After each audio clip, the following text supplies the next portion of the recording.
Is America distracted by some other issues? Joining me now to discuss this and more, Congressman Rich McCormick. He serves on the House Foreign Affairs Committee, the House Armed Services Committee, and the House Committee on Science, Space, and Technology.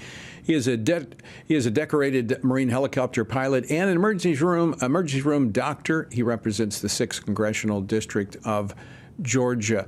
Dr. McCormick, Semper Fi, welcome back to Washington Watch. Semper Fi, good to see you. So FBI Director Christopher Wray has repeatedly warned of the CCP's hacking capabilities. What else do we know? How serious of a threat is this? Well, we do know we can't always talk about it because a lot of the stuff is classified. That's the problem.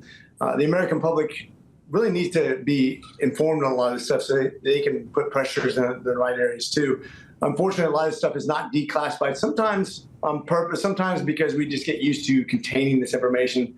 But quite frankly, we don't have to worry just about cybersecurity and being having our information stolen. But we recently had a bunch of hospitals shut down their billing process. Just that alone could be destructive to not just information stealing of patients' information, but also to how we reimburse medicine and hospitals and doctors. It sounds like a trivial thing, but when that happens for a couple of weeks, you're talking about billions of dollars in impact. 1 out of every 3 patients. That just happened recently. And we just had the Doctors Caucus talk to people about that. We're being constantly attacked, relentlessly attacked. And it's disruptive to our entire society. It can happen on power grids. It can happen to your information. It can happen to businesses.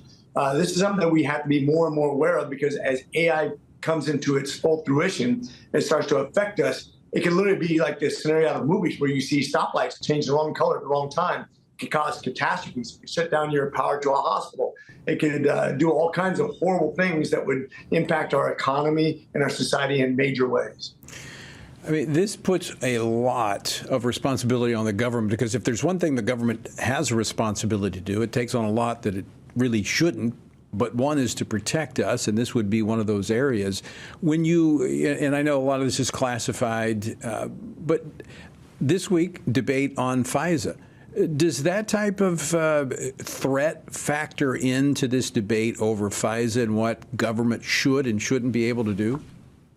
Absolutely. This is the push-pull, and even a person like myself who has a lot of background in security, at a top-secret clearance in the military, we used to get classified briefs constantly, and here in Congress where we get all kinds of classified briefs, once you get top-secret information, you realize the threat that's real. We realize that 11 million people have come across the border in the last 3 years, 2 million of them undocumented. We have no idea who they are. I mean, when President Biden says, oh, undocumented migrants, well, no, actually 9 million of those are very well documented because you sent a record number of people down there to process them in. Meanwhile, all those people, instead of stopping people at the border, were processing people and let 2 million that they did not capture. Those people could do real harm to America. And if the FBI has their hands tied, we don't have FISA in some way, shape, or form, it could result in the deaths of Americans, of something horribly disruptive, something along the lines of 9/11. Who knows? So we have to have something in place, but we also have to have guardrails because we've seen the FBI abuse their powers. We've seen this, as a matter of fact, they break the law. They have to be held accountable. The problem is we can make new laws. If they don't follow them, it doesn't matter. Right. The FBI has ignored laws in the past. So is President Biden. We have the same laws now that we had during his the Obama administration, yet we're not enforcing the border. So when somebody, a bureaucracy or a president ignores those laws, we have a significant problem. It goes back to what John Adams said. Our government only works for a moral and a religious people. We've got to have self-government. We've got to allow ourselves to be ruled by law, or else we become we have a tyrannical government. We're almost out of time. I want to switch gears for just a moment. Different topic. You've dealt with the dysfunction that often affects Congress, and you've explained why you oppose what Marjorie Taylor Greene has introduced as another motion to vacate the chair. Is that a good or a bad idea? It's a horrible idea. First of all, there's no backup. What are you going to do? Come up with a new speaker? Who? We took a couple weeks last time, and we tried to sort it out. Mike Johnson was chosen by God, I think. He's a humble man. He's a moral man. He's a conservative man. He was the chair of the RSC. He believes in conservative values. Has he had to bring some things to the floor he didn't want to? Did he have to phrase it the way he didn't want to? Of course. He's got a 1-vote majority. He's trying to hold this together until we can get the Senate back. Have I voted against things he's brought to law? Of course I have. But who is your backup plan? What is your backup plan? Just throwing a grenade amongst us is not going to solve our problem.